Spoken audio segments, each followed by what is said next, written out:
अस्सलाम वालेकुम, आदाब अर्ज़ है जी डियर लिसनर्स। कहिए जनाब, क्या हाल अहवाल हैं, कैसे हैं आप सब।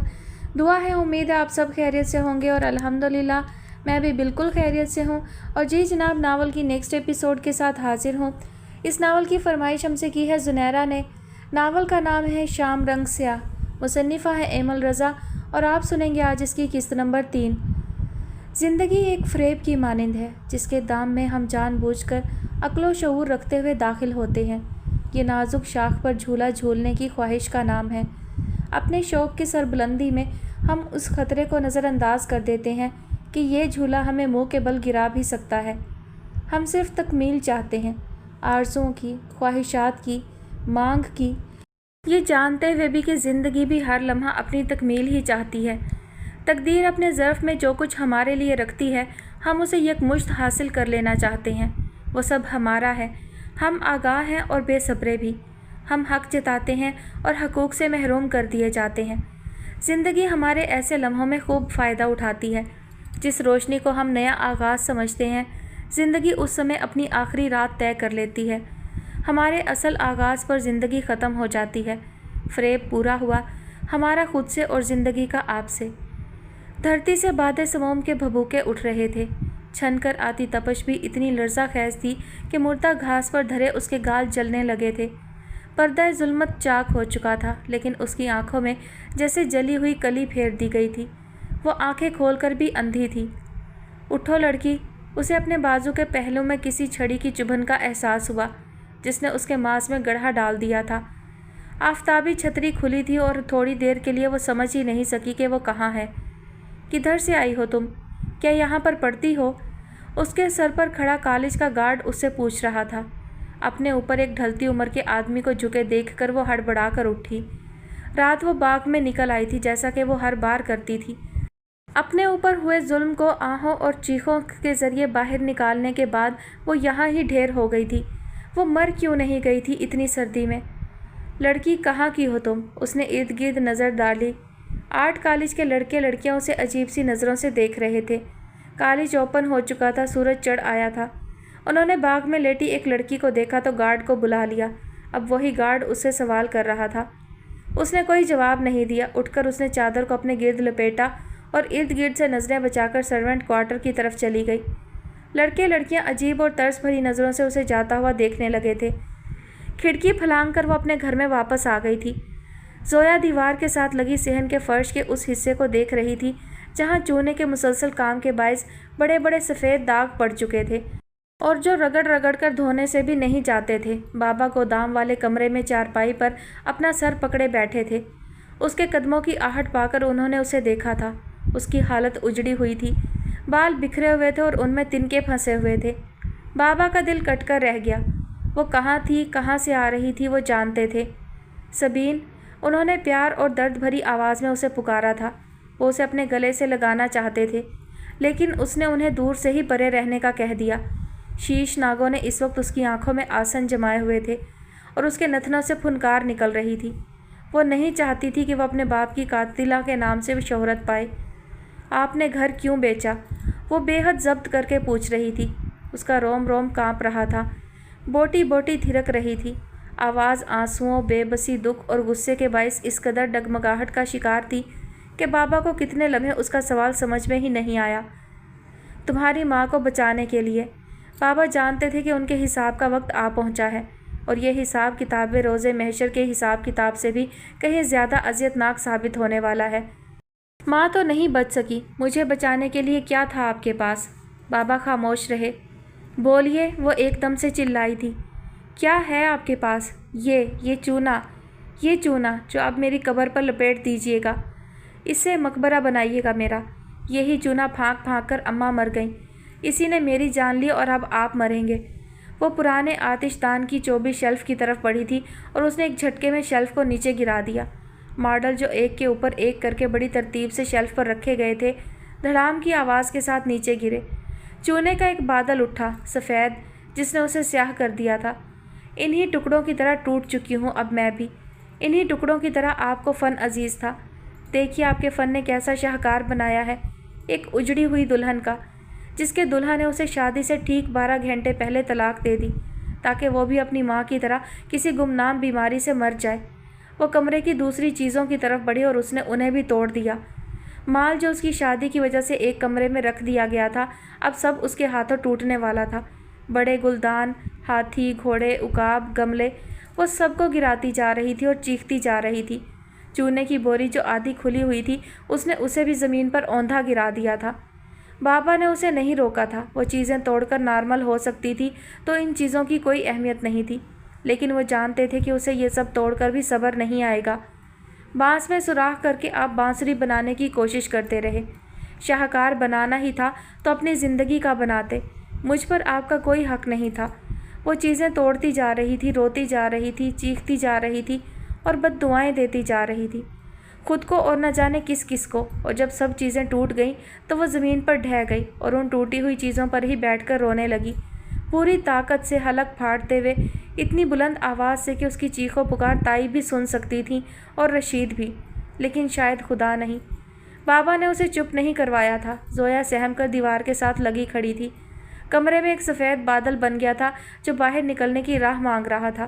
رفتہ رفتہ چونے کا برادہ گرتے ہوئے نیچے بیٹھ رہا تھا، سبین کے اوپر ہی۔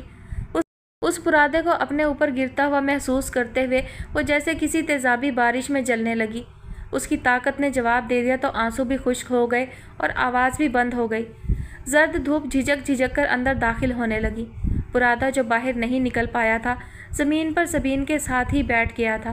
مٹی کا فرش سفید ہونے لگا تھا۔ وہ ساکت آنکھوں سے اس سفید ہوتے فرش کو دیکھنے لگی۔ وہ اس وقت بالکل بے حس و حرکت تھی۔ تبھی ایک سازشی سا جھونکا کمرے میں آیا تھا۔ سفید برادہ اٹھ کر اس کے پاؤں پر ایسے اچھلا تھا جیسے کسی جادوگر نے وہاں پھونک ماری ہو۔ کسی نے جیسے اسے کوئی تنبیہ کی تھی، کوئی راز کی بات بتانے کی کوشش کی تھی، کان میں سرگوشی کرتے ہوئے آنے والی زندگی کی پیشن گوئی کی تھی۔ سبین کی آنکھوں کی پتلیاں تباہ کن حد تک سکڑی۔ یہ فیصلہ کرنے کی گھڑی تھی۔ وہ جانتی تھی اس کی تقدیر، اس کی تدبیر، قدرت، ہوا، سب جیسے اس کی مرضی جاننے کے منتظر تھے۔ وہ اس بار کسی کو بھی مایوس نہیں کرنا چاہتی تھی، کسی ایک کو بھی نہیں، اور خود کو تو ہرگز نہیں۔ الماس برادہ، اس نے 2 بار اس لفظ کو ذہن میں دہرایا تھا، پھر تیسری بار جیسے اس نے فیصلہ کن کہا تھا، الماس برادہ۔ اس کی آنکھوں میں الاؤ سا روشن تھا، جہنم کی آگ سے بھی زیادہ بڑا۔ وہ جان گئی تھی کہ برادے کو پھر سے الماس میں کیسے بدلنا ہے۔ چنتا متی الماس، جو ساری خواہشیں پوری کر دیتا ہے۔ ایک بڑا غم اٹھانے کے بعد، ہاں اب وہ جان گئی تھی بالآخر۔ ہم میں سے کون سے وہ ہم کے لفظ پر خاصا زور دیتے ہوئے بالآخر پیٹرسن بولا تھا۔ وہ صرف یہ جاننا چاہتا تھا کہ یہ جرأت کس نے کی ہے اور کیوں۔ یہ ایک نیا آفس تھا، پہلے والے آفس سے یکسر مختلف۔ یہاں لگژری سادگی کی حدود سے تجاوز کر چکی تھی۔ 3-4 لوگ دائیں بائیں کھڑے تھے۔ بلوری سطح والی میز کے پیچھے ایڈم بیٹھا تھا جو ٹیبل کی سطح پر پیپر ویٹ کو گھما رہا تھا۔ پیپر ویٹ گھومتا تھا، رکنے لگتا تھا اور پیٹرسن اسے پھر سے گھما ڈالتا تھا۔ گرے نفیس ٹائی سوٹ پہن کر وہ اس آفس میں آیا تھا۔ وہ اب وہ والا ایڈم ہرگز نہیں تھا جو آج صبح ہی حاجی صاحب کی محفل میں موجود تھا اور جھوم جھوم کر صوفیانہ رقص کر رہا تھا، یا وہ جس نے صحافی کے تیکھے سوال کا مسکرا مسکرا کر جواب دیا تھا، نہ ہی وہ جو 4 معزز لاما کے سامنے بیٹھا ٹی وی پر اپنے نام کی ہی چلتی خبر سن کر خود پر لعنت بھیج رہا تھا۔ اب وہ والا ایڈم تھا جو امریکہ کے ایک تیزی سے ترقی کرتے مجرمانہ گروپ P360 کا بانی تھا۔ P360 کے کارندے ملک میں پھیلے بہت سے غیر قانونی کاموں میں ملوث تھے۔ اس گروپ کا نام سن کر پولیس آفیسرز بھی لمحے بھر کو اپنی کپکپاہٹ قابو میں نہیں رکھ پاتے تھے۔ پیٹرسن پچھلے 10 سال سے ڈان پیٹرسن تھا اور بیک وقت ایڈم راہل بھی۔ وہ دونوں پہچانوں کو بہت خوبی سے لے کر آگے بڑھ رہا تھا، جیسا اس کے گرینڈ فادر چاہتے تھے۔ صرف 10 لوگ جانتے تھے کہ ایڈم راہل ہی اصل میں ڈان پیٹرسن ہے۔ یہ 10 لوگ اس کے ارد گرد کے خصوصی لوگ تھے۔ ان 10 میں سے صرف 5 جانتے تھے کہ وہ کہاں سے آیا ہے۔ ان 5 میں سے صرف ایک جیفرسن یہ جانتا تھا کہ اس کے ماں باپ کون تھے، اور صرف ایک پیٹرسن خود یہ جانتا تھا کہ خود کیا ہے اور اس کا ماضی کیا ہے۔ انہی 10 خاص میں سے کسی ایک نے پولیس کے پاس جا کر پیٹرسن کے بارے میں تفصیل دی تھی۔ ڈان پیٹرسن کو دلچسپی نہیں تھی کہ اس کے بارے میں کس حد تک پولیس کو بتا دیا گیا ہے۔ اگر کسی نے اس کے بارے میں ایک بات بھی پولیس کو بتا دی تھی تو اسے کوئی فرق نہیں پڑتا تھا۔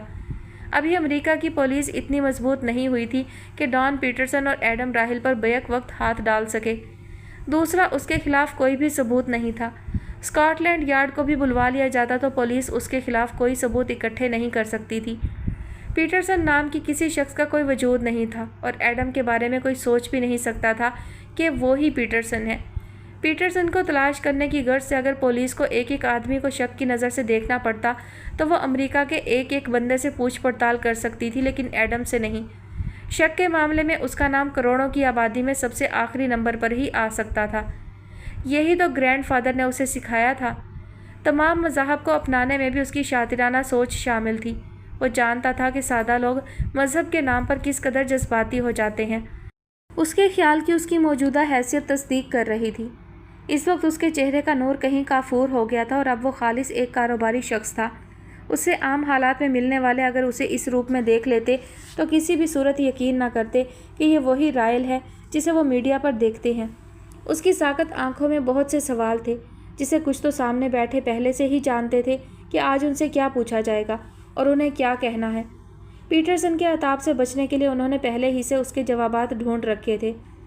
हम में से कौन है वो? हम के लफ्ज़ पर खासा जोर देते हुए बिलाखिर पीटरसन बोला था। ये सिर्फ ये जानना चाहता था कि ये जुर्रत किसने की है और क्यों। ओलिवर, 4 में से किसी एक ने बताया। ओलिवर? पीटरसन को जैसे यकीन नहीं आया। बलौरी सतह पर उसने झटके से घूमते हुए पेपर वेट को रोका। उसके हाथों की शिद्दत शीशे के उस पेपर वेट पर इतनी सख्ती से पड़ी थी कि वो पेपर वेट मजबूत शीशे का ना होता तो यकीनन टूट चुका होता। लेकिन फ़िक्र करने की बात नहीं है डॉन पीटरसन। ओलिवर ने सिर्फ पीटरसन की मालूमात दी हैं। पुलिस को ये नहीं बताया कि एडम राहिल ही असल में डॉन पीटरसन है। वो ये गलती नहीं कर सकता था। उसे बेशक अपनी जान अजीज़ ना हो, मगर अपने प्यारों को अपनी आंखों के सामने बेदर्दी से मरता हुआ देखना कौन पसंद करता है। पीटरसन को नॉर्मल करने के लिए वजाहत दी गई। ओलिवर तो चट्टानी याकूत था। क्या वो ये भूल गया कि मैंने उसे कितनी मोहब्बत से तराशा है? उसने ये क्यों साबित किया कि वो अभी भी कांटेदार है? मुझे बताओ, मेरा होना ठीक नहीं या उसके अंदर जड़दार कांटे हैं जो फिर से निकल आए हैं? कोई कुछ नहीं बोल सका था। खामोशी चारों तरफ फैलकर बैन करने लगी थी। खैर, अब क्या किया जा सकता है? लालच या मुझसे जलन, जिसके बायस भी ओलिवर ने ये किया है, साबित कर दिया है कि अब वो हमारे किसी काम का नहीं है, और जो हमारे किसी काम का नहीं वो दुनिया के भी किसी काम का नहीं होता।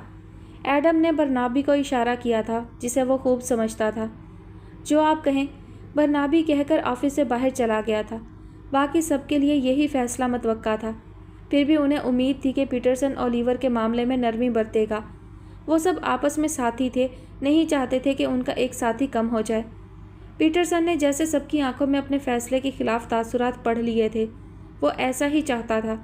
अब सब ठीक रहेगा, कोई दोबारा ऐसी जुर्रत नहीं करेगा।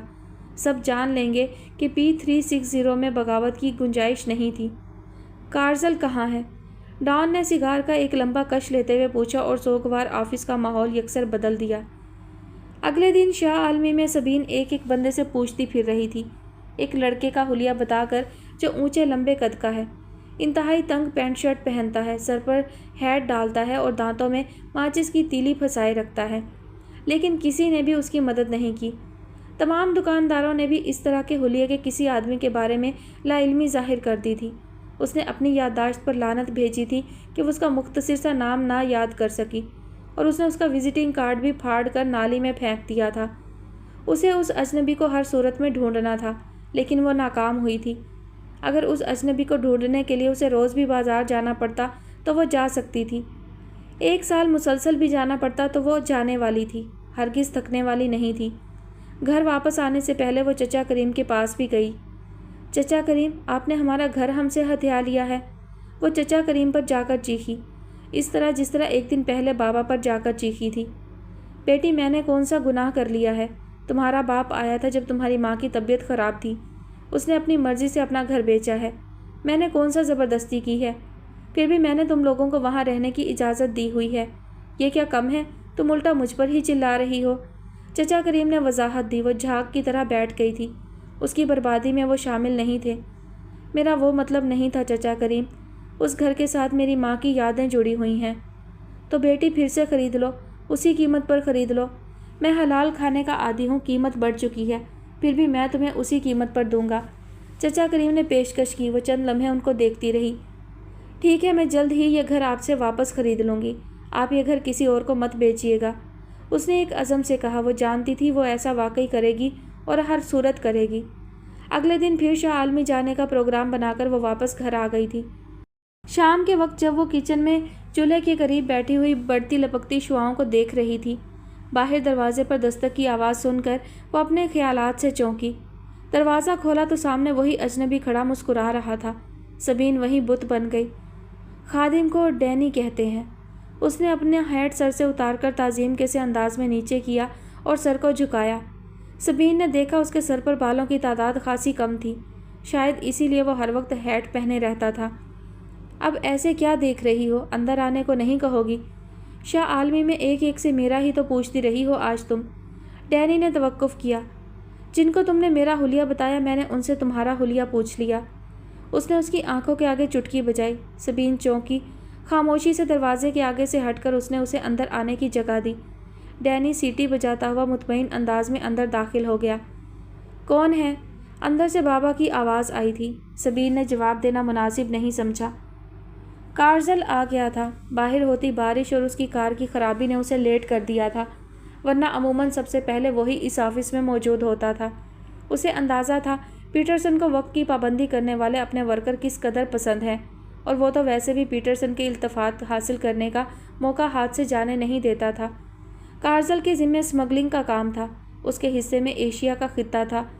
एशिया से जो लोग चर्स, अफ्यून, हीरोइन और दूसरी गैर कानूनी अशिया लेकर आते थे, कारजल के पास सबका रिकॉर्ड मौजूद होता था। उसने ही उन ममालिक में अपने वर्कर फैलाए हुए थे, वरना पहले ये काम सिर्फ यूरोपी और अफ्रीकी ममालिक तक ही महदूद था। उसकी कोशिश से कारोबार को वुसअत मिली थी और उसकी इस मेहनत के सिले के तौर पर उसका रुतबा भी बढ़ाया गया था।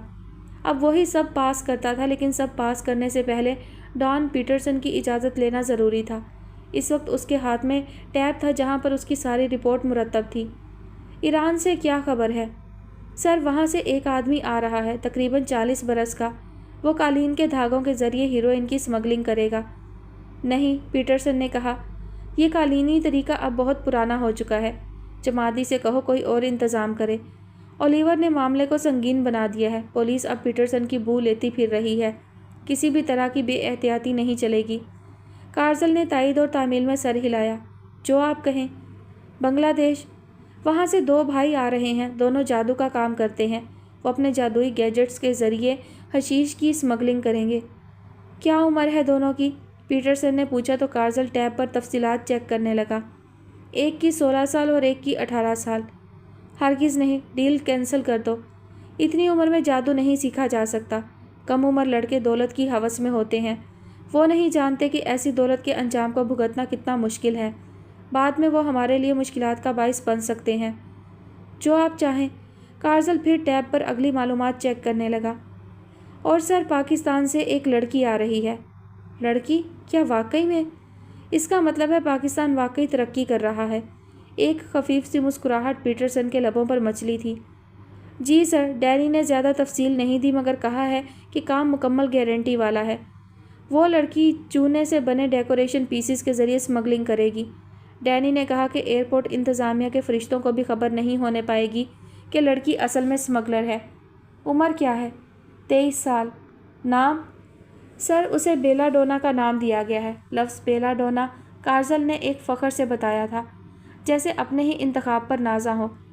पीटरसन ने गर्दन को हरकत दिए बगैर कारजल को देखा। कारजल को अपनी हमाकत का एहसास हुआ। उसे लड़की की हकीकी मालूमात देनी थी बस। ये सेकंड नाम रखने का काम और ऑप्शन सिर्फ उसका ही था। असल नाम क्या है? पीटरसन ने पूछा। सबीन कुतुबुद्दीन, कारजल ने बताया। न्यूयॉर्क। हवा की बात बानी कश्ती किसी नाखुदा की रहनुमाई के बगैर खरामा खरामा आगे बढ़ रही थी। सड़क के अतराफ में उगे मेपल के देव कामत दरख्तों के पत्ते लहरा रहे थे। बर्फीला मौसम पिघल रहा था। उछले दिनों की धूप अपने सिंहासन पर फिर से विराजमान होने की तैयारियां करने लगी थी। कदीम वज़ा के लकड़ी से बने एक पुराने हटनुमा घर के बाहर चिकनी सड़क पर एक तेज़ रफ्तारी की हदूद से निकली हुई गाड़ी रुकी थी, और इस तरह रुकी थी कि उस हटनुमा घर के दरवाजे तक खड़े होते होते घूम गई थी। कार में बैठे उन चारों का कहकहा ठंडी और खामोश फिजा में बुलंद हुआ था। इस तरह के खतरात से खेलने वालों का कहकहा कि लो आज फिर बच गए। आज फिर ना हमें कुछ हुआ और ना हमारी कार को। खुली छत की गाड़ी की पिछली सीटों पर बैठा मीरान बिना दरवाजे खोले ही छलांग मारकर नीचे उतर आया। डेविड ने उसकी तरफ बैग उछाला जो उसने मुश्किल से ही सही लेकिन बरवक्त कैच कर लिया। आज की रात ऐसी कोई चीज़ मत खाना जो तुम्हें सुस्त कर दे, मार्डी ने कहा। तुम्हारी लाइफ में कोई लड़की नहीं है, इसलिए लड़कियों से इज्तनाब करने का नहीं कह रहा। अब के मार्डी शरारतन बोला था। मीरान ने उसे घूरा था। तुम्हारी जीत हमारी टीम के लिए ज़रूरी है, उसके दूसरे दोस्त डैनियल ने भी कहा। टीम से ज़्यादा डैनियल को मीरान की जीत की फ़िक्र थी, क्योंकि टीम में डैनियल की हैसियत जीत पर नाचने वाले जोकर से ज़्यादा नहीं थी। फ़िक्र मत करो दोस्त, बाल या गोल करेगी या उनके सर फाड़ेगी, मीरान ने कहा। चारों हंसने लगे। ओके बाय, कल मिलते हैं। रबीका आंटी को हमारा सलाम देना। Why not, bye. उसने सबसे हाई फाई शेक किया। गाड़ी ने चिड़चिड़ाकर हरकत की और दाएं बाएं बेढंगी सी डोलकर पलक झपकते में छलावे की मानिंद उसकी नज़रों से दूर हो गई। कार में बैठे वो चारों झूल कर रह गए थे। मार्डी ऐसी ही रैश ड्राइविंग करता था, ख़ुसूसन तब जब वो जीत जाते थे, वरना आज उसकी उतरी हुई सूरत काबिले दीद होने वाली थी। मीरान मुस्कुराते हुए उनको जाते देखता रहा, फिर मुड़कर अपने घर की तरफ बढ़ा, सनशाइन की तरफ, जिसमें ना सूरज की रोशनी थी और ना ही शाइन। हस्बे मामूल घर में अंधेरा था। बाहर की लाइट जो परिंदों के लिए बनाए गए छोटे से घर के ऊपर लगी थी वो भी ऑन नहीं थी, जबकि रबीका जानती थी कि मीरान अभी घर नहीं आया।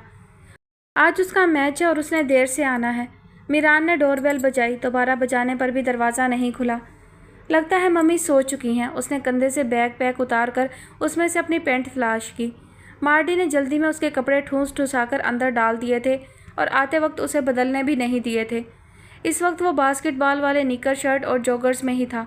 घर की चाबी तलाश करना उसके लिए किसी मार्के से कम साबित नहीं हुआ था। चाबी उसने दरवाजे में घुमाई और बड़ी जान लगा देने के बाद दरवाज़ा खुला। दरवाजे का लॉक पिछले कई सालों से ख़राब था, लेकिन रबीका घर की बाकी सारी चीज़ों के साथ साथ इसे भी ना बदलने पर बज़ीद थी। ईसा के पास उसी लॉक की चाबी है। मैं नहीं चाहती कि इस घर में दाखिल होते वक्त ईसा को रत्ती भर भी मायूसी हो, ख्वाह वो मायूसी बदलाव की ही क्यों ना हो। रबीका वजह पेश करती थी। घर की दूसरी बहुत सी चीज़ों को लेकर भी उसके पास ऐसी ही वजूहात थीं, जिन सब में ईसा का नाम आता था। ये ईसा ने बनाई है, ये ईसा मेरे लिए लाया था, ये ईसा ने खुद यहाँ रखी है, ये ईसा की सालगिरह। मीरान चुप हो जाता था। उसे किसी चीज़ पर कोई एतराज़ ही कब था भला। दरवाज़ा खोलकर वो अंदर दाखिल हुआ। सामने भी अंधेरे ने उसका इस्तकबाल किया। पूरा घर तारीकी में डूबा हुआ था। उसे लगा वो किसी गार में घुस आया है, ऐसा गार जहाँ अरसे से मठपासी उसकी दुनिया की खैरियत के लिए आसन जमाए बैठे थे। वो रोशनी करके उनके आसन को तोड़ना नहीं चाहता था। अपनी दुनिया की खैरियत के लिए तो वो खुदगर्ज था ही। वो सीधा अपने कमरे में चला आया। बहुत एहतियात से उसने जोगर्स उतारे थे। उसने कमरे का दरवाज़ा और फिर वॉशरूम का दरवाज़ा अच्छी तरह से बंद कर लिया था। रबीका सो चुकी थी और वो अपने शोर से उसे डिस्टर्ब नहीं करना चाहता था। रात का मौसम गरचे माइल बखुनकी था, लेकिन उसकी हालत चीख चीख कर गुस्ल के लिए पुकार रही थी। वॉलीबॉल की वजह से उसका सारा जिस्म पसीने से भरा हुआ था। ग्राउंड की मिट्टी भी उसके जिस्म पर कहीं कहीं मौजूद थी। उसे खुद से उलझन महसूस हो रही थी। गुसल खाने में आते ही उसने गर्म पानी का शावर फुल स्पीड से खोल दिया। गर्म पानी ने उसके जिस्म पर पड़ते ही उसकी सारी थकन को दूर कर दिया और भाप ने उसे ताज़गी दी। शावर के दौरान वो गुनगुनाने लगा था। ये आज की जीत की खुशी थी जो उसके लबों पर गाने की सूरत मचलने लगी थी। जिस्म को तौलिए से खुश्क करके उसने रात का खुला डुला गर्म ट्राउज़र पहन लिया और बाहर डाइनिंग एरिया में निकल आया। डाइनिंग टेबल पर कोई बर्तन वगैरह मौजूद नहीं थे। वो अंदर किचन में गया तो वहाँ भी खाली किचन और खाली फ्रिज उसका मुंह चिढ़ाने लगा। रबीका न जाने क्या खाकर सोई थी, क्योंकि किचन में कुछ भी बना हुआ नहीं पड़ा था। उसने अपने डबल रोटी के 2 पीस टोस्टर में डालकर उन्हें खस्ता किया और फिर उन पर जैम लगाकर बाहर निकल आया। ये वो खाना था जो सुबह के अलावा अक्सर बाकी दिन के औकात में भी उसे खाना पड़ता था। टीवी देखने के इरादे से उसने लाउंज की लाइट ऑन की तो कमरे में रोशनी के पर्दे चाक होते साथ ही कुर्सी पर एक बुत बैठा हुआ जाहिर हुआ था। ये बुत रबीका का था। रबीका के वहाँ बैठने से जाहिर था कि वो काफ़ी देर से वहाँ मौजूद है। वो सोई नहीं थी। फिर उसने दरवाज़ा क्यों नहीं खोला था? मीरान हैरान होता अगर ये वाक़या आज पहली बार रूनुमा हो रहा होता। रबीका अक्सर ऐसा ही करती थी। वो अपने ख्यालों में इस तरह गुम होती कि इर्द गिर्द से बेगाना हो जाया करती थी। ऐसे लम्हों में उसकी 6 की 6 हिस्सियात वक्ती तौर पर मर जाती थी। وہ ایک مردہ تتلی کی طرح زندہ تو لگتی تھی لیکن پر ہلانے رنگ چھوڑنے سے قاصر۔ میران کی ساری خوشی کافور ہو گئی۔ ادھ کھایا ٹوسٹ اس کے ہاتھ میں ہی جھول کر رہ گیا۔ تعصب سے اس نے سر کو ہلکے سے جھٹکا دیا۔ اسے پتا تھا آج پھر تماشا ہوگا، اسے وہ سب پھر سے سننا ہوگا جو وہ 1000 بار سن چکا ہے، جو اس قدر ازبر ہو چکا تھا کہ اس سے تحت شعور کی رگیں بھی پناہ مانگتی تھیں۔ آخر خوشیاں اس سے اتنی جلدی کیوں روٹھ جاتی ہیں؟ کوئی بھی خوشی اس کے لیے دائمی کیوں نہیں ہے؟ اس نے ٹوسٹ سائڈ ٹیبل پر رکھ دیا اور بنا سنورے بالوں میں انگلیاں پھنساتا بڑی آہستگی سے ربیکا کے پاس گیا۔ اندھیرے سے روشنی میں آ جانے پر بھی ربیکا نہیں چونکی تھی اور اس طرح بیٹھی تھی جیسے کسی ماہر نقاش نے اسے کرسی پر بٹھا کر اس پر مرمر کا خول چڑھا دیا ہو۔ ممی، آپ نے کھانا کھا لیا؟ قریب جا کر اس نے اس کو کندھوں سے تھام کر نرمی سے چونکایا اور حد درجہ نارمل انداز سے سرسری سے ایک ایسا سوال کیا تھا جس سے ربیکا ڈرے نہ۔ ربیکا کو اس کے خیالوں سے اٹھانا مردے میں دوبارہ جان بھرنے کے مترادف تھا۔ ساری احتیاطوں کے باوجود بھی وہ بری طرح چونکی اور اپنی کرسی سے اچھل کر کھڑی ہو گئی۔ لمحے بھر کو ربیکا کی آنکھیں اس طرح پھیلی تھیں جیسے وہ اپنے سامنے کوکاف کے کسی بھوت کو دیکھ رہی ہوں جس کے 12 سر ہوں، 2 زبانیں اور 4 آنکھیں۔ پھر رفتہ رفتہ ان کی بصیرت جیسے انہیں واپس لوٹائی گئی تھی۔ عیسیٰ، وہ پہچاننے کی کوشش میں ادموئی ہو رہی تھی۔ نہیں، میں ہوں میران۔ وہ تحمل سے کھڑا رہا، اسے پتا تھا اب اگلا سوال کیا آئے گا۔ کون میران؟ اگلا سوال وہی تھا جیسا کہ قیاس تھا۔ پوچھتے ہوئے ربیکا کی آنکھیں اس طرح چندھیا کر اندر کو سکڑ گئی تھیں جیسے ان کے سامنے سورج آ گیا ہو، اپنی تمام تر تابانی سمیت، اور وہ اس سے کوئی شرط لگا کر جیتنا چاہ رہی ہوں۔ میران، آپ کا بیٹا، وہ ایک ایک لفظ پر زور دے کر بولا۔ اوہ، میرا بیٹا میران۔ ربیکا کو جیسے یاد آ گیا کہ وہ ایک جوان بیٹے کی ماں ہے۔ وہ میران کے گلے لگ کر جھول گئی جیسے بڑی مدت کے بعد اس سے ملی ہو۔ میران فوج سے پلٹا ہو یا وہ خود چاند سے ہو کر آ رہی ہو، میران کو اپنا اور ربیکا کا توازن برقرار رکھنے میں بڑی قوت لگانی پڑی۔ آپ نے کھانا کھا لیا؟ خود سے الگ کر کے وہ بڑے پیار سے پوچھنے لگا۔ ہاں، میں نے کھا لیا ہے، عیسیٰ کے ساتھ۔ آج تو وہ میرے بنائے ہوئے کھانے کی بہت ہی تعریف کر رہا تھا۔ وہ بڑی سچی خوشی سے مسکرائی تھی۔ میران اپنے باپ کا نام سن کر بمشکل مسکرا سکا۔ کیا بنایا تھا آج آپ نے ان کے لیے؟ میرے لیے کیوں نہیں رکھا؟ وہ بس اتنا ہی پوچھ سکا۔ آج میں نے اس کے لیے بریانی بنائی تھی، پاکستانی بریانی اسے بڑی پسند ہے۔ تمہارے لیے نہیں بچ سکی، تم کچھ اور کھا لو، کیونکہ عیسیٰ اپنی بھوک سے زیادہ کھا گیا ہے۔ تمہیں تو پتہ ہے کہ وہ ہمیشہ ایسا ہی کرتا ہے۔ میں نے کھانا کھا لیا ہے۔ اب وہ باہر گیا ہے میرے لیے آئس کریم لینے، وہ چاہت سے بولی۔ آپ اتنی دیر آرام کر لیں، بابا آئیں گے تو میں انہیں آپ کے کمرے میں بھیج دوں گا۔ وہ جانتا تھا کہ اب ربیکا کا آرام کرنا کس قدر ضروری ہو گیا ہے۔ ٹھیک ہے، خلاف توقع اس نے آمادگی دے دی۔ پھر تم جاگتے رہنا ورنہ مجھ سے اٹھ کر دروازہ نہیں کھولا جائے گا۔ نہ جانے کتنی دور چلا گیا ہے عیسیٰ، کہہ تو رہا تھا کہ ساتھ والی مارکیٹ سے لے آتا ہوں۔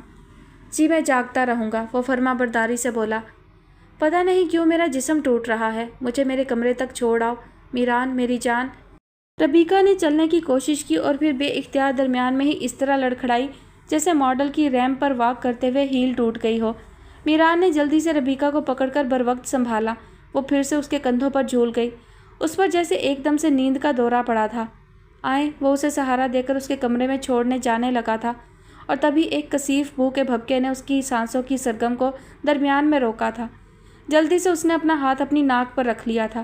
یہ بو ربیکا کے منہ سے آ رہی تھی، ایک جانی پہچانی بو، میری جوانا کی بدبو، جس کا مطلب تھا کہ انہوں نے آج پھر نشہ کیا تھا۔ دھیان رکھنا، ایسا نہ ہو کہ تمہارا والد دروازے پر دستک دیتا رہے اور تم بھی میری طرح غافل بن کر بیٹھے رہو۔ باہر بہت سردی ہے، اسے بہت سردی لگتی ہے۔ وہ پاکستان سے آیا ہے نا، وہاں کے لوگ جو امریکہ آتے ہیں تو انہیں بہت سردی لگتی ہے، ان سے نیو یارک کا موسم برداشت ہی نہیں ہوتا۔ جی میں دروازے پر دھیان رکھوں گا۔ اس نے اسے ان کے بیڈ پر لٹا دیا۔ لیٹتے ہی وہ مکمل طور پر نیند کی آغوش میں چلی گئی تھی، جیسے کوئی نومولود بچہ ہو۔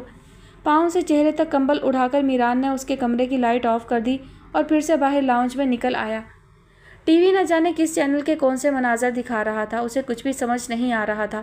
سب آؤٹ آف فوکس تھا، آنکھوں سے نکل کر گالوں پر بہتے آنسوؤں نے سب دھندلا کر دیا تھا۔ اسے اس والد کی آمد کا دھیان رکھنا تھا جسے مرے ہوئے 25 سال گزر چکے تھے۔ یہ سن 1980 کی بات تھی۔ یورپین ممالک میں ویزے کی سہولیات اور ان ممالک میں تیزی سے ہوتے ترقیاتی کاموں نے تیسری دنیا کے باشندوں کو ان ممالک میں ہجرت کر جانے کی ترغیب دی تھی۔ एशिया खसूसी जनूबी एशिया के लोग तो अपने मुल्कों की गुर्बत, बढ़ती आबादी और महदूद वसाइल होने के बाइस ऐसे ममालिक की तरफ खींचे चले गए थे। बांग्लादेश, नेपाल, अफ़गानिस्तान, भारत और पाकिस्तान से भी बहुत से लोग मुस्तकिल और गैर मुस्तकिल तौर पर हिजरत करके अमेरिका, बरतानिया, कनाडा में सकूनत इख्तियार करने लगे थे। उन्हीं में से एक ईसा भी था। बिन ईसा, खूबरू, रैना नौजवान, जिसकी आंखों में मोहब्बत की बड़ी बड़ी पुकारें दर्ज थीं। साकत खामोश चेहरे में प्यार की कहानियाँ रकम थीं, जिसके आगे दुनिया के सारे मर्दों की कशिश कम पड़ जाती थी। ईसा पाकिस्तान के सूबा पंजाब के शहर सरगोधा का रिहायशी था। बचपन में ही अपने माँ बाप और 4 बहन भाइयों की एक ही दिन मौत के बाद इंतहाई गहरी कमगोई का शिकार हो चुका था। उस वक्त वो 7 साल का था। गांव वालों की तरह वो ये नहीं सोच रहा था कि उसका सारा घराना एक ही दिन कैसे मारा गया। वो बस ये सोच रहा था, क्या वो तन्हा रह गया है। अपने खूनी रिश्तों की एक ही दिन मौत का उस पर कुछ ऐसा असर हुआ था कि वो ना तो कभी रोया था और ना ही कभी उदास हुआ था। उसकी मुस्कुराहट भी ख़त्म हो गई थी। हंसने की फिर उसने कभी ज़रूरत महसूस ना की। कह लगाने की कभी तलब ना पड़ी। और जैसे जीने की ख्वाहिश भी बाकी ना रही थी। ना कोई तलब थी, ना मांग, ना खाने का होश, ना पीने की चाह। बस एक चुप थी जो उसके पूरे वजूद पर मुसल्लत कर दी गई थी। इंसानों की बस्ती में वो ना नज़र आने वाला फरिश्ता बन गया था। ईसा ने अमेरिका में आकर मुख्तलिफ़ कामों के लिए कोशिश की थी। वो मेहनती था। कोई भी काम ना सिर्फ बड़ी आसानी से सीख जाता था बल्कि उसे बड़ी महारत और जाँफिशानी से किया भी करता था। पहले उसने चंद हफ्ते एक पेट्रोल पंप पर काम किया, उसके बाद एक रेस्टोरेंट में और फिर एक पैकिंग फैक्ट्री में। उसने जहाँ जहाँ काम किया वहाँ के मालिक उसके काम से हमेशा खुश हुए, लेकिन उसके अंदर का दहकानी मर्द कभी मुतमईन नहीं हो पाया। ये इत्मीनान उसे अलेक्जेंडर की चेरी के बागात में जाकर मिला था। एक वसी प्राइवेट ज़रई अराजी जहाँ चेरी और ब्लैकबेरी के बेतहाशा दरख्त और झाड़ियाँ थीं, जिनकी मशहूर कुन खुशबू पूरे इलाके को अपनी लपेट में लिए रखती थी। ब्लैकबेरी और सुर्ख चेरी के वो छोटी कामत के दरख्त और उन पर लगे शगुफ्ता बनफशी फल देखकर ईसा ने इरादा कर लिया था, अगर उसे यहाँ काम मिल गया तो फिर वो मज़ीद कहीं नहीं जाएगा। ईसा को वहाँ आसानी से रख लिया गया था। उसका कसरती जिस्म इस बात का कमाल था कि वो ज़रूरी मेहनत के लिए ही बना है। ईसा को उस क्वार्टर में भी जगह मिल गई थी जो लड़कों और उम्र रसीदा मर्दों के लिए मख्तस था। उनके क्वार्टर से ज़रा फासले पर एक दूसरा क्वार्टर भी था जहाँ लड़कियाँ और उम्र रसीदा औरतें रहती थीं। वहाँ के ही एक कमरे में रबीका भी मौजूद थी। रबीका का ताल्लुक़ फ्लोरिडा से था। वो एक ब्रोकन फैमिली से थी। ज़िंदगी का बहुत सा हिस्सा उसने बारी बारी कभी माँ कभी बाप के पास गुजारा था। अब वो ज़िंदगी को सिर्फ अपने साथ गुजार रही थी। मर्दों का काम दरख्तों की हिफाजत, उनके पत्तों फलों की जांच पड़ताल, उनकी काट छाँट, पानी देना और खाद मिलाने का था, जबकि बाकी औरतें सिर्फ उसके फलों को चुनकर डब्बों में पैक करती थीं। मर्द अमूमन सुबह से दोपहर तक काम करते थे, जबकि औरतों का काम दोपहर के आगाज़ से शाम गए तक जारी रहता था। फलों का मौसम ना होने के दौरान मर्द औरतें सभी मौसमी सब्जियों के खेतों में काम करते थे। अपने अपने क्वार्टर में से निकलते हुए एक दिन ईसा और रबीका दोनों का टकराव हुआ था। रबीका अपनी ड्यूटी के शुरू होने पर सहेलियों के साथ बातें करती हुई निकल रही थी और ईसा ड्यूटी ख़त्म करके ढीली शर्ट खुद पर चढ़ाता हुआ वापस क्वार्टर में जा रहा था। दोनों बेध्यानी में टकराए थे। टक्कर कुछ इस ज़ोरदार भी नहीं थी। ईसा के लिए तो बिल्कुल ही गैर महसूस थी, लेकिन रबीका की पेशानी से ज़्यादा किसी ने दिल पर घूंसा मारा था। चौंक कर वो पीछे हुई थी और ईसा को देखकर उसके दिल की खाल अंदर तक सुकड़ती चली गई थी। ये टक्कर आने वाली बहुत सी मुलाकातों का पेश खैमा साबित हुई। ईसा अगले ही लम्हे संभल कर शर्ट को सीधा करता हुआ आगे बढ़ गया था, लेकिन रबीका जैसे वहाँ ही मंजी गई थी। बाप कट बाल और खुद भी लड़का सी बनी रहने वाली सफ़ेद रंगत की मालिक रबीका को वो गंदमी रंगत वाला लड़का इस कदर पसंद आ गया था कि वो उसे देखते ही दिल दे बैठी थी। कोई इतना दिलकश कैसे हो सकता है? उसका दिल झूम झूम कर सदाएँ लगा रहा था। रोशन आंखों वाले देवता ने उसे अपने बस में कर लिया था। वो माही बेआब की तरह तड़प उठी। ब्लैकबेरी और चेरी के फल चुनते वक्त, उन्हें डब्बों में पैक करते वक्त, खाना खाने से रात सोने से पहले तक रबीका उस टकराव को जहन में दोहराती रहती थी, सोचती रहती थी, अजबर करने की कोशिश करती रहती थी। वो खराश जो पेशानी से होती हुई दिल की चोट बन गई थी, बड़ी आसानी से दिल का रोग भी बन सकती थी। वो जानती थी, लेकिन संजोग के रोग कितने मीठे होते हैं कि उनकी लज्जत चखे बगैर गुजारा भी मुमकिन नहीं होता। वो खुद को उस एशियाई की मोहब्बत में मुब्तला होने से रोक नहीं सकती थी, जिसके बारे में आने वाले वक्तों में उसकी सहेलियों को बहुत मुश्किल से इस बात पर यकीन आया था कि वो पाकिस्तान का आम आदमी है, किसी शाही ख़ानदान का फ़र्जंद नहीं है। लड़के अपने क्वार्टर में अपने अपने काम खुद करते थे। दोपहर का खाना जो हाउस की तरफ से मिला करता था, उसके अलावा सुबह का नाश्ता, रात का खाना भी खुद बनाते थे। अपने कपड़े खुद प्रेस करते थे, खुद धोते और बाहर सूखने के लिए भी खुद ही डालते थे। रबीका, जो ईसा से टकराव से पहले तक इस बात से गाफिल थी कि उनके क्वार्टरों के साथ ही लड़कों का भी कोई क्वार्टर है, वो वहाँ लड़कों और बूढ़ों के साथ साथ मशरकी शहज़ादा भी रिहाइश पजीर है, अब दिन रात वहाँ देखने लगी थी। एहतियात से चलो रबीका, जब से ये एशियाई हमारे मुल्क में आने लगे, हमारी औरतों को रोग लगने लगा है। इनका हसूल सिर्फ यहाँ की शनाख्त तक है, फिर ये अपने पीछे वालों और यहाँ वालियों को भूलने में एक लम्हा भी नहीं लगाते, रबीका की सहेली ने उससे कहा था। इसके बावजूद रबीका ने अपने सोने की जगह उसी दोस्त के साथ बदल ली थी। नई जगह से वो कदम खिड़कियों के अंदर से ईसा को आसानी के साथ क्वार्टर में चलते फिरते देख सकती थी। बाग में अपना काम करने के बाद ईसा के कुछ भी मशाकल नहीं थे। वो सबसे सलीके और अदब से बात करता था, लेकिन अलग थलग ही रहता था, या शायद उसे इस बात का अंदाज़ा ही नहीं था कि वो सबसे मेल जोल नहीं रख पा रहा। वो चुपके चुपके ईसा को सारे काम करते हुए देखा करती थी। खामोशी से खाना बनाकर अपने बिस्तर पर बैठकर खाते हुए ईसा रबीका को माइकल एंजेलो का ईसा लगता था। वैसा ही कदबूत, वैसी ही जिसामत, वैसी रंगत, बस उस पर वही नहीं कशिश उतरती थी। मोहब्बत की कशिश, सबको खींच लेने की कशिश, मार देने वाली कशिश। रबीका उस कशिश पर पहले ही लम्हे बैत कर चुकी थी। वो उस ईसा की वही को मान चुकी थी। एक ईसा पर ईमान लाकर वो दूसरे ईसा के कदमों में जा गिरी थी। अपने क्वार्टर में ईसा सिर्फ ट्राउज़र पहनकर घुमा करता था। उसकी मोटी कलाइयाँ, मजबूत बाजू, चौड़ी छाती और उन पर स्याह घुंघराले बाल अयां होते थे, और उसे देखते ही रबीका का सांस उखड़ने लगता था। उसकी मोहब्बत तो अरफा थी, रबीका तो उसके दीदार में भी बाखुशी जान दे सकती थी। ईसा काम करते चलते फिरते अक्सर नोट करता था कि कोई उसे देख रहा है। हंसी की बंदिश में बंद कुछ सरगोशियाँ भी उसके कानों में उतरती थीं, जिन्हें वो समझने से कासिर था, लेकिन इतना तो जान ही जाता था कि खुदबुद सामने के क्वार्टर में हो रही है। कभी कभी उसकी नज़र रबीका पर भी पड़ जाती थी और वो उसे महज इत्तफाक समझता था। खिड़की के आहनी जंगले पर थोड़ी टिकाए रबीका झींप जाती थी, चौंक कर परे होती थी और कभी आगे से मुस्कुरा दिया करती थी। जवाब में ईसा भी फीकी सी मुस्कुराहट का तबादला करता था। वो अभी तक इस बात से अनजान था, जिससे दोनों क्वार्टर वाले खूब अच्छे से आगाह हो चुके थे। मर्दों के क्वार्टर में रबीका विंडो गर्ल के नाम से मशहूर हो चुकी थी, और औरतों के क्वार्टर में उसे जुलेखा के नाम से पुकारा जाने लगा था, जिसे हर लम्हा यूसुफ का दीदार मकसूद था। वो उनमें से किसी एक लफ्ज़ पर भी नहीं चिढ़ती थी, बल्कि अंदर ही अंदर खुश होती थी। मर्दों का क्वार्टर सुबह के वक्त खाली हो जाता था। औरतें बड़ी फरागत और तसल्ली से सुबह उठती थीं, क्योंकि उन्हें दोपहर में बाग में जाना होता था। लेकिन रबीका सुबह मर्दों से भी जल्दी उठकर बाग में चली जाया करती थी। वो ना तो नाश्ता करती थी और ना वो सब काम जो दूसरी लड़कियां उठकर करना शुरू हो जाती थीं।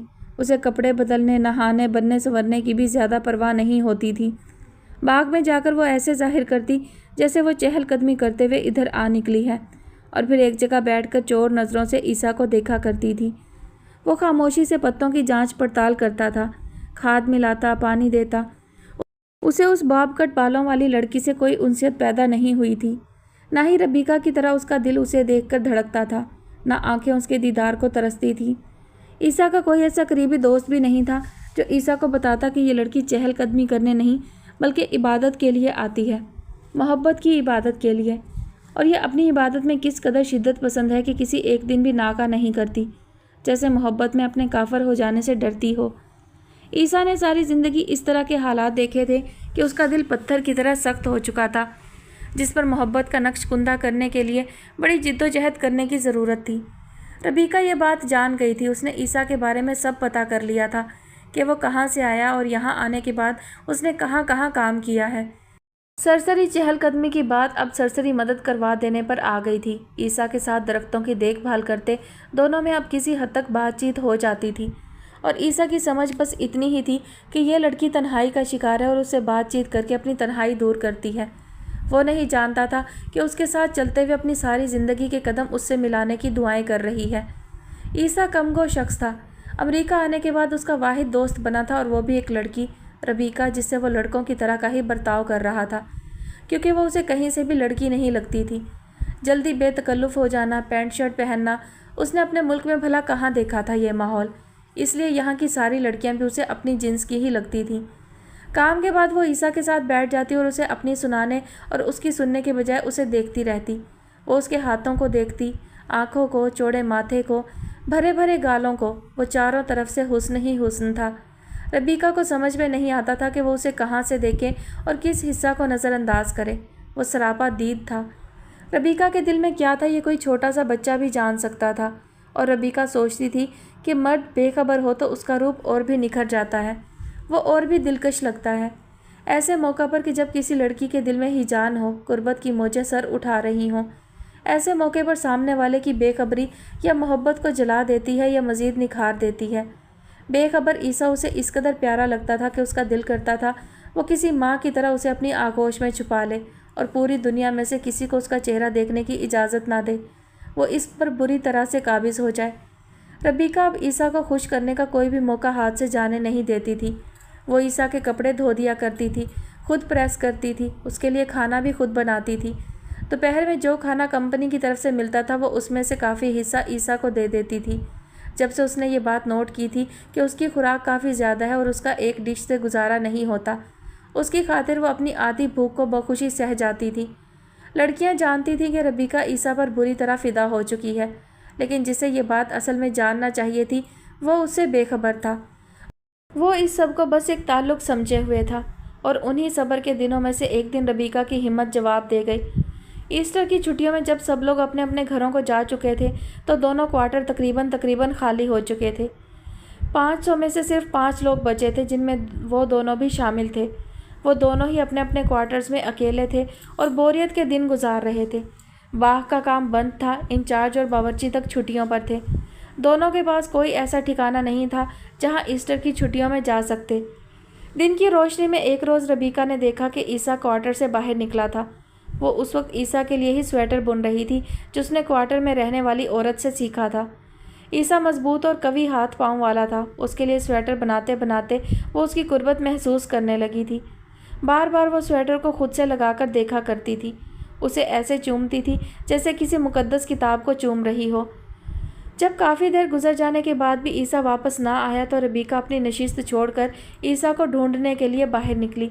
اسے فکر ہونے لگی تھی، لیکن اس فکر میں کہیں کہیں محبت کی گرمائش تھی، تنہائی میں کچھ کرنے کی شرارت کی سازش تھی۔ بوڑھی عورت نے ربیکہ کو سلائیاں چھوڑ کر باہر جاتے دیکھا تو مسکرا اٹھی، کیونکہ وہ بھی عیسیٰ کو باہر جاتے دیکھ چکی تھی۔ چیری کے بے پھل کے درختوں میں وہ اسے خالی جگہ پر سوتا ہوا نظر آیا تھا، کچی کھاد ملی ہوئی زمین پر۔ وہ اس وقت صرف ٹراؤزر میں تھا، اس کی شرٹ گولا سی ہو کر اس کے سر تلے رکھی تھی اور جسم پر جا بجا مٹی لگی ہوئی تھی۔ دھوپ سے گرم زمین پر وہ بڑی میٹھی نیند سو رہا تھا۔ دہقانی باپ کا دہقانی بیٹا، زمین کا پتر، روشنی بانٹتا سورج جیسے ربیکہ کی آنکھوں میں اتر آیا تھا۔ وہ منظر ایسا دلکش تھا کہ ربیکہ کا دل چاہا کہ وہ قیامت تک منظر دیکھتی رہے، جس کا سایہ وہ خود بن چکی تھی۔ اس کے سامنے کھڑی ہو کر وہ اس پر اپنا سایہ کرنے لگی۔ عیسیٰ کی بے قرار پتلیاں ساکت ہو گئیں۔ ہوا میں کچے پھلوں کی خوشبو تھی، مدھم اور بھید بھری مہک چاروں طرف پھیل رہی تھی۔ وہ جو دل سے ہار چکی تھی اب مزید انتظار کی چوکھٹ پر کھڑی نہیں رہ سکتی تھی۔ پتہ نہیں وہ کون سا لمحہ تھا جب اس نے سوئے ہوئے عیسیٰ کو ہاتھ لگا کر واپس جانے کی تمہید باندھی تو کسی نے اس کا ہاتھ تھام لیا اور کھینچ کر اسے خود سے قریب کر لیا۔ سورج نے شرما کر خود کو چھپا لیا۔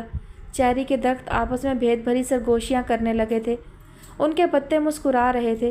تتلیاں آ آ کر جھنڈوں کی شکل میں وہاں اکٹھی ہو رہی تھیں۔ چیری کے پھل اس سال بہت رسیلے ثابت ہونے والے تھے۔ انہوں نے 2 محبت کرنے والوں کو دیکھا تھا۔ ہوا میں قسم کے پھل پک پک کر پھٹنے لگے تھے، رسیلی خوشبو چاروں طرف پھیلنے لگی تھی۔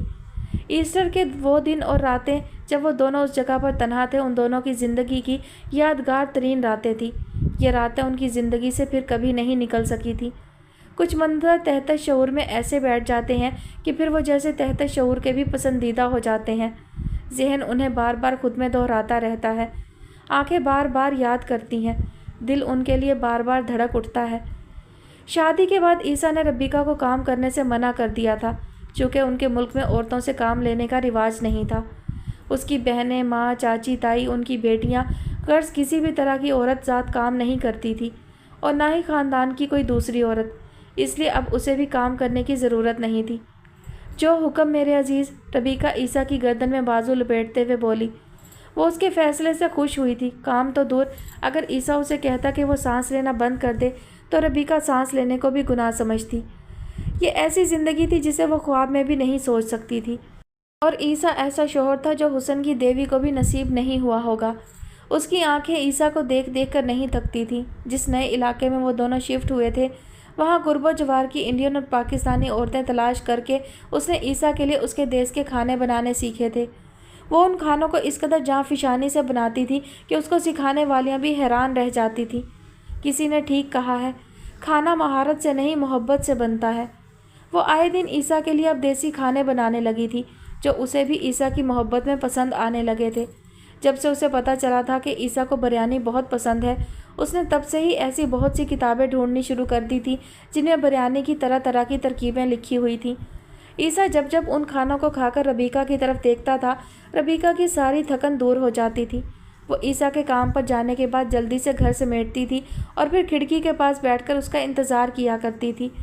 दोनों ने अपने नए घर का नाम सनशाइन रखा था, जिसमें हर वक्त सूरज चमकता रहता था, जो लकड़ी से बना हुआ था और जहाँ चारों तरफ रबीका को ईसा की खुशबू महसूस होती थी। वो ईसा की अलमारी खोल लेती और उसके कपड़ों में से उसकी खुशबू सूंघती रहती। उसे घर में बंद होकर ईसा की राह तकना भी अच्छा लगता था। और ईसा जितना मर्जी थका हुआ होता, वो रबीका से ऐसे मुस्कुराकर मिलता था कि जैसे उसके लिए पहाड़ों से फूल तोड़ कर आया हो। ये एशियाई धोखा देते हैं। शादी से पहले उसकी कितनी ही दोस्तों ने उसे ये कहते हुए ईसा से शादी करने से मना किया था, और रबीका ने सबकी बातों और मशवरों को रद्द कर दिया था। सब एक जैसे नहीं होते। अगर ईसा ने मुझे धोखा दिया तो मुझे इस पर दुख नहीं होगा। हाँ, मैं अपनी कोताह अक्ली पर मातम ज़रूर करूँगी, रबीका ने कहा था। और अब आने वाले वक्त ने साबित कर दिया था, ईसा बाकी सब की तरह का नहीं है। वो दोनों की ज़िंदगी का वाहिद मकसद एक दूसरे को खुश करना ही था। रबीका की ज़िंदगी का हर दिन सुहाना था। वो नहीं जानती थी कि ये सुहाने दिन जल्द ही ख़त्म होने वाले हैं। ईसा ने पाकिस्तान में किसी को भी अपनी शादी के बारे में नहीं बताया था। रबीका के पूछने पर उसने बस इतना ही कहा कि उसका पाकिस्तान में ऐसा कोई नहीं है जिससे वो पूछे या शादी की इजाज़त ले। माँ बाप समेत सब मर चुके थे। कैसे और कब मर चुके थे, इसके बारे में न कभी ईसा ने बात की थी और ना ही रबीका ने पूछा था। शादी की बात पाकिस्तान में किसी को बताने या ना बताने पर रबीका को भला क्या एतराज़ हो सकता था। खुद उसके माँ बाप जिंदा थे और उसने भी तो अपनी शादी के बारे में उनको नहीं बताया था। दोनों भी कहाँ जानते थे कि उनकी बेटी अपने दिन रात कहाँ गुजार रही है। 1 साल बाद दोनों के घर बेटा पैदा हुआ था, जिसे देखते ही रबीका ने कहा था, ये मुझ पर खुदा की रहमत है, इसलिए इसका नाम मीरान होगा। लोगों को एक ईसा नहीं मिलता, खुदा ने मुझे 2-2 दे दिए हैं। ईसा मुस्कुरा उठा। मीरान बिल्कुल अपने बाप की कापी था, उसका हमशक्ल, जिसके जिस्म में अभी से ही दहकानीपन नुमाया था। ईसा के काम पर जाने के बाद वो दूसरे ईसा से दिल बहलाती रहती थी, उसे बनाती संवारती रहती थी, उसके लिए स्वेटर बुनती रहती थी। ईसा से पाकिस्तानी माँओं के किस्से सुन सुनकर वो खुद भी पाकिस्तानी माँ बन चुकी थी और वो इस सब पर खुश थी। चूँकि रबीका अब काम नहीं करती थी, इसलिए घर में सिर्फ एक इनकम आ रही थी, ईसा की। ऐसे में मीरान की पैदाइश, बढ़ते अखराजात, लम्हा ब लम्हा बदलती दुनिया के साथ मिल जाने की चाह, उन लोगों के मसाइल भी बढ़ने लगे थे जो दरवेश सिफ्त थे। ईसा परेशान रहने लगा था। अगरचे रबीका उसके साथ एक झुग्गी में भी गुजारा कर सकती थी और सारी ज़िंदगी भूखी रहकर भी ईसा को कुछ ना कहने वाली थी, लेकिन कुछ बातों का एहसास इल्हाम की सूरत ईसा को खुद से ही था। अगर तुम इजाज़त दो तो मैं भी कोई काम कर लेती हूँ ईसा, कोई भी छोटा मोटा काम जिस पर तुम्हें एतराज़ ना हो। एक दिन रबीका ने परेशानी में ईसा के गले से झूलते हुए कहा था। मैं अपनी प्यारी बीवी से क्यों काम करवाऊँ भला, उसने उसकी पेशानी चूमते हुए कहा था। रबीका मोम की तरह पिघलकर खुद में सिमटी थी। यहाँ सभी काम करते हैं ईसा, क्या मर्द क्या औरतें। करते होंगे, लेकिन मुझे अच्छा नहीं लगता कि मेरी नाजुक बीवी काम करे। मैं चाहता हूँ कि वो बस। रबीका शर्मा कर रह गई थी। फिर हम पाकिस्तान शिफ्ट हो जाते हैं, सुना है वहाँ ज़िंदगी आसान है। उसे इस पर कोई एतराज़ नहीं था कि वो ईसा के मुल्क शिफ्ट हो जाती। वो तो ईसा के साथ दुनिया के किसी भी कोने में रह सकती थी, एक महल में भी और एक कैद खाने में भी। लेकिन मैं पाकिस्तान शिफ्ट नहीं हो सकता। वो मुल्क मेरा पूरा घराना खा गया है। मुझे हर जगह अपने माँ बाप बहन भाइयों की कब्रों की ढेरियाँ नज़र आती हैं। पूरा पाकिस्तान मेरे लिए कब्रिस्तान बन चुका है। रबीका एहसास जुर्म का शिकार हुई। उसने ईसा को उदास कर दिया था। عیسیٰ نے پہلی بار اپنے بہن بھائیوں کا ذکر کیا تھا، وہ بھی اس انداز سے کہ ربیکہ مزید کچھ نہیں پوچھ سکتی تھی۔ اسے جیسے خود سے ہی اس بات کا اندازہ تھا کہ عیسیٰ سے اس کے خاندان کے بارے میں کوئی سوال نہیں کرنا ہے۔ پھر ہم یہ گھر بیچ کر کوئی کاروبار کر لیتے ہیں، انسٹالمنٹ پر نیو گھر لے لیتے ہیں، ربیکہ نے ایک اور مشورہ دیا، جبکہ عیسیٰ کچھ اور ہی سوچ رہا تھا۔ پاکستان میں میرے والد کی جائیداد میں میرا کچھ حصہ بنتا ہے جو میرے چچا کے پاس ہے۔ اگر میں پاکستان جاؤں اور اسے بیچ دوں تو مجھے کافی بڑی رقم مل سکتی ہے، جس سے ہم یہاں کسی کاروبار میں حصہ ڈال سکتے ہیں۔ اس طرح ہمیں کچھ آسانی ملے گی۔ میں بھی تمہارے ساتھ جاؤں گی، ربیکہ نے فوراً کہا تھا۔ اسے عیسیٰ سے ایک دن کی جدائی برداشت نہیں تھی۔ عیسیٰ ربیکہ کو اپنے ساتھ لے کر جانا نہیں چاہتا تھا، نہ اسے اپنے خاندان والوں سے ملوا کر اس پر کسی قسم کے طنز کسوانا چاہتا تھا، لیکن اسے اپنی انگریز بیوی سے اس قدر محبت تھی کہ وہ اس کی کوئی بات ٹال بھی نہیں سکتا تھا۔ ٹھیک ہے، اس نے رضامندی دے دی تھی۔ ربیکہ خوشی خوشی اسی دن سے پاکستان جانے کی تیاری کرنے لگی تھی۔ چند دنوں کے بعد وہ 3 افراد پاکستان میں تھے۔ عیسیٰ کے کہنے پر ربیکہ نے کچھ شلوار قمیض، دوپٹے اور چادریں خرید لی تھیں۔ امریکہ میں عیسیٰ نے کبھی ربیکہ کو نہیں کہا تھا کہ وہ ایسا ویسا لباس نہ پہنا کرے، لیکن وہ چاہتا تھا کہ یہاں اس کے خاندان میں وہ ایک مثالی بیوی کے طور پر سامنے آئے۔ اس کے خاندان کو عیسیٰ کے فیصلے پر فخر ہو نہ ہو، لیکن اعتراض بھی نہ ہو، کوئی ربیکہ کو کچھ بھی کہنے کی ہمت نہ کر سکے۔ پاکستان میں ربیکہ ویسا ہی لباس پہن رہی تھی جیسا عیسیٰ نے اسے پہننے کو کہا تھا۔ شلوار قمیض کے اوپر دوپٹہ سکارف لینے کی بارہا مہارت امریکہ میں کر چکی تھی، اور یہاں اب اس قدر سلیقے سے لے رہی تھی کہ وہاں کی عورتیں بھی اسے مروبیت سے دیکھنے لگی تھیں۔ اردو کے کافی جملے بھی اس نے یاد کر لیے تھے جو اس کے منہ سے ادا ہوتے ہوئے اور دلکش ہو جاتے تھے۔ وہ عیسیٰ کے خاندان سے بہت خوش اخلاقی سے ملی تھی، وہ لوگ بھی بہت محبت کا مظاہرہ کر رہے تھے، اور ایک انگریز بہو کو اپنے درمیان پا کر بہت خوش تھے، یہ سوچ کر بھی کہ ان کے خاندان کے ایک فرد نے مستقل ایک ترقی کرتے ملک میں سکونت اختیار کر لی تھی۔ وہ لوگ خوش تھے، یا کم از کم خوشی کا اظہار تو کر ہی رہے تھے۔ ان کا پاکستان میں قیام مہینے بھر کا تھا، اور عیسیٰ پہلے دن سے اس موقع کی تلاش میں تھا جب وہ بات کرے جس مقصد کے لیے وہ پاکستان آیا تھا، کیونکہ جائیداد کے بکنے اور ہاتھ میں پیسہ آنے میں بھی کافی وقت لگ جانا تھا۔ وہ ایک ایک کر کے پہلے ہی بہت دن ضائع کر چکا تھا، اب شاید بات کرنے کا وقت آ گیا تھا۔ ایک دن رات کے کھانے کے بعد عیسیٰ نے چچا کے سامنے جائیداد میں سے اپنے حصے کا مطالبہ کیا تھا۔ یہ مطالبہ کرنا عیسیٰ کے لیے کچھ ایسا آسان نہیں تھا۔ اس نے چچا کو تمام صورتحال سے آگاہ کیا تھا۔ وہ نہیں چاہتا تھا کہ چچا اس کی کسی بھی بات کو نافرمانی خیال کریں۔ ماں باپ کے مرنے کے بعد چچا نے ہی اس کی کفالت کی تھی، اور وہ نہ بھی کرتے تو اپنے خاندان کا اس قدر باغی نہ ہو سکتا تھا جو تایا اور چچا کو بھی باپ کا ہی درجہ دیتے ہیں۔ میں اب ہمیشہ کے لیے امریکہ شفٹ ہو جانا چاہتا ہوں، اس نے مناسب ترین الفاظ میں اپنے مطالبے کی توجیہ پیش کی تھی۔ چچا رئیس نے بڑی خاموشی اور محبت سے عیسیٰ کی بات سنی تھی۔ خاندان کے باقی افراد کو بھی جیسے عیسیٰ کے اس مطالبے کی توقع نہیں تھی۔ سب چچا کے رد عمل کے انتظار میں تھے کہ وہ جو کہیں گے اس کے بعد سب اپنی اپنی رائے اسی کے مطابق کر لیں گے۔ اگر چچا اسے نافرمانی گردانیں گے تو وہ بھی عیسیٰ پر بولیں گے، اور اگر چچا رضامندی دے دیں گے تو وہ بھی اس بات پر خوش ہو جائیں گے۔ چچا رئیس کی خاموشی عیسیٰ پر بہت بھاری گزر رہی تھی۔ بڑے کمرے میں لمبائی کے رخ پیچھے بڑے دسترخوان پر ایک طرف مرد تھے اور دوسری طرف عورتیں۔ ربیکہ عیسیٰ کے بالکل سامنے بیٹھی تھی، اور عیسیٰ کے چہرے پر رقم وحشت واضح طور پر پڑ سکتی تھی۔ مدھم روشنی میں سب کے چہرے گڈمڈ ہو رہے تھے۔ آتش دان کی لو بھڑک رہی تھی جس نے سب کو جن بھوت بنا کر رکھا ہوا تھا۔ میں اپنی خاندانی جائیداد نہیں بیچ سکتا، بالآخر خاموشی ٹوٹی۔ چچا رئیس نے کہا تھا۔ عیسیٰ کو کم و بیش اسی بات کی توقع تھی۔ لیکن میں کل ہی زمین کی قیمت نکلوا کر تمہیں تمہارے حصے کی ادائیگی کر دوں گا تاکہ تم اپنی بیوی کے ملک امریکہ شفٹ ہو جاؤ اور اپنی زندگی مزید اچھے طریقے سے شروع کر سکو۔ چچا رئیس نے مسئلے کا مناسب حل پیش کیا تھا۔ عیسیٰ نے سکھ کا سانس لیا تھا۔ اس چیز کو وہ بہت مشکل سمجھ رہا تھا جو چچا رئیس کے لچکدار رویے کی بدولت بہت آسان ثابت ہوئی تھی۔ وہ خیال کر رہا تھا کہ جائیداد میں سے حصے کی بات یقیناً چچا کو ناگوار گزرے گی۔ اگر ایسا ہوا بھی تھا تو انہوں نے ظاہر نہیں ہونے دیا تھا۔ نہ ہی عیسیٰ کو یہ کہا تھا کہ وہ اپنے ملک واپس آ جائے، اپنے باپ کے حصے کی زمین پر کام کرے جیسے دوسرے لوگ کر رہے تھے۔ انہوں نے وہی کیا تھا جیسا عیسیٰ چاہتا تھا۔ ربیکہ بھی اس بڑے مسئلے کے جلد حل ہو جانے پر خوش تھی۔ زمین کی قیمت تو کل ہی نکل آئے گی، لیکن رقم کا انتظام کرنے میں کچھ دن لگ سکتے ہیں میرے بیٹے، انہوں نے بہت پیار سے کہا تھا۔ عیسیٰ نہال ہو گیا تھا۔ ٹھیک ہے چچا جان، ہم ابھی مزید 15-20 روز پاکستان میں ہی ہیں، عیسیٰ نے بھی جواباً کہا تھا۔ باقی کا کھانا خاموشی سے کھایا گیا تھا۔ اگلے دن زمین کی قیمت نکلوا لی گئی تھی جو اس قدر زیادہ تھی کہ عیسیٰ کو یقین ہی نہیں آیا کہ وہ اپنے باپ کے اتنے بڑے حصہ کا مالک ہے اور یہ رقم جلد ہی اسے ملنے والی ہے۔ وہ رقم اس قدر زیادہ تھی کہ امریکہ میں وہ جو دل کرتا کام شروع کر سکتے تھے۔ عیسیٰ نے پیسوں کو امریکی ڈالر میں منتقل کر کے ربیکہ کو اصل رقم بتائی تھی اور ربیکہ عیسیٰ کی گردن سے جھول گئی۔ اسے بھی عیسیٰ کی طرح بڑے لمحے یقین ہی نہیں آیا تھا کہ وہ دونوں جلد ہی اتنی بڑی رقم کے مالک بننے والے ہیں۔ وہ امریکہ جا کر ان پیسوں سے بہت بہتر بلکہ بہترین زندگی شروع کر سکتے تھے۔ خیالوں ہی خیالوں میں وہ روشن مستقبل کے پلان بنانے لگی تھی۔ وہ کہاں گھر لے گی، اس کی کیسی ڈیکوریشن کرے گی، کیسے صوفے، کیسے پردے، کیسا کچن۔